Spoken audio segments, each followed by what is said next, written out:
Assalamu alaikum dear students, hope you all are fine. Today we are going to study New Oxford Modern English book 7 of class 7. Please open your books, page number 9.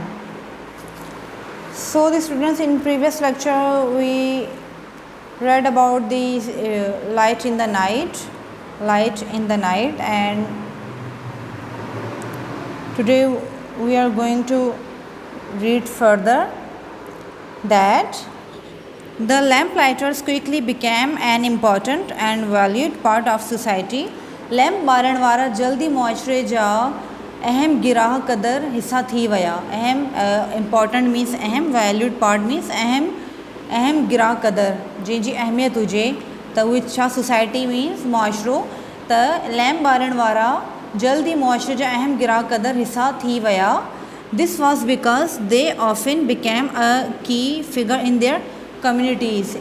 उन जी वजह इहा ई हुई त अक्सर पंहिंजी आबादी में हिकु हैसियत हासिल करे चुका हुआ. माना अक्सर उहे पंहिंजी आबादी में हिकु हैसियत हासिल करे चुका हुआ. The word is often air. Often जेकॾहिं असां इनखे चऊं त इहो ब्रिटिश में आहे, ऑफ्टिन इनखे अमेरिकन में चइबो आहे. ॿई सही आहिनि. अक्सर माण्हू चवंदा आहिनि त ऑफ्टिन ग़लति हूंदो आहे. न बाबा, इहे ॿई सही. ऑफिन ब्रिटिश में चइबो, ऑफ्टिन चइबो अमेरिकन में. ठीकु आहे. They would walk the same route twice a day. उहे ॾींहं में ॿ दफ़ा हिकु ई रस्ते जो सफ़र कंदा हुया. सही आहे. They would walk the same route twice a day, and as they checked, cleaned, fixed it, lit or put out the lights, they would notice that what was going on around them. हाणे छा हूंदो हुयो उते त उहे ॾींहं में ॿ दफ़ा हिकु ई रस्ते जो चकर लॻाईंदा हुया, रोशनी चेक कंदा हुया, उनखे साफ़ु कंदा हुया, मुरम्मत कंदा हुया, रोशन करे या विसामण जे दौरान ॾिसंदा हुया त उते इर्द गिर्द छा थी रहियो आहे. Many lamp lighters helped to make their routes safer. तमामु घणा मिशल बरदार उन्हनि मदद कई पंहिंजे रस्ते खे महफ़ूज़ ठाहिण जे लाइ. जेके मिशल बरदार हुआ लैम्प लाइटर्स, उन्हनि मदद कई पंहिंजे रस्ते खे अञा वधीक महफ़ूज़ ठाहिण जे लाइ. Their job required energy, strength, agility and reliability. हाणे जेका उन्हनि जी जेका मुलाज़मत हुई तक़ाज़ा कंदी हुई त ताक़त जो, फुर्ती जो ऐं यकीन दयानी जो. ठीकु आहे. Here the meaning. Required means officially, compulsory means घुर्बल हुजे. ठीकु आहे. Agility means able to move quickly और ईज़ीली मीन्स फुर्ती या चुस्ती. माना ज़ाहिर आहे हिकु माण्हू मुलाज़मत कंदो त उन में एनर्जी बि हुजे, स्ट्रेंथ बि हुजे ऐं ॿियो एजिलिटी बि हुजे. रिलायबिलिटी मीन्स यकीन ॾियारणु. ठीकु आहे. यकीन दयानी बि हुन में हुजणु खपे हिकु मुलाज़िम में. ठीकु आहे. They had to keep the lights clean, make sure the wicks were trim to the light length. Light चए थो त उन्हनि खे रोशनी खे साफ़ु रखिणो हूंदो हुयो ऐं यकीनी ठाहिणो हूंदो हुयो.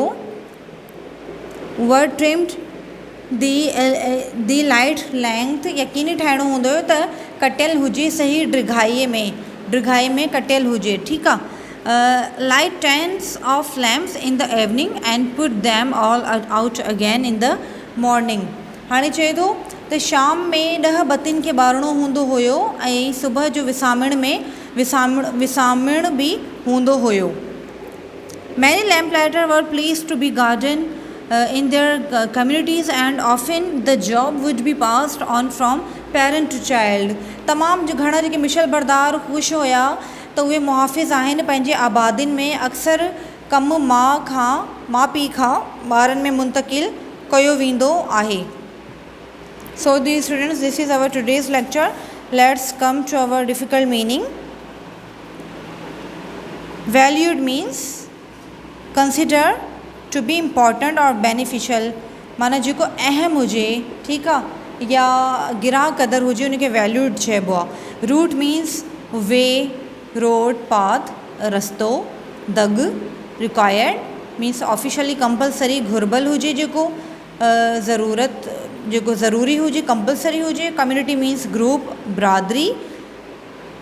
Agility means ability to move quickly और ईजीली एंड ईजीली, फुर्ती या चुस्ती में। ट्रिम मीन्स क्रॉप या एम्बेलिश, तराशियल, जेका शइ माना ट्रिमिंग कबी आहे, कंहिं शइ खे तराशबो आहे ऐं उनखे डेकोरेट कबो आहे त इन खे बाबा ट्रिमिंग चइबो आहे, ट्रिम चइबो आहे। थैंक यू स्टूडेंट्स, अल्लाह हाफिज़।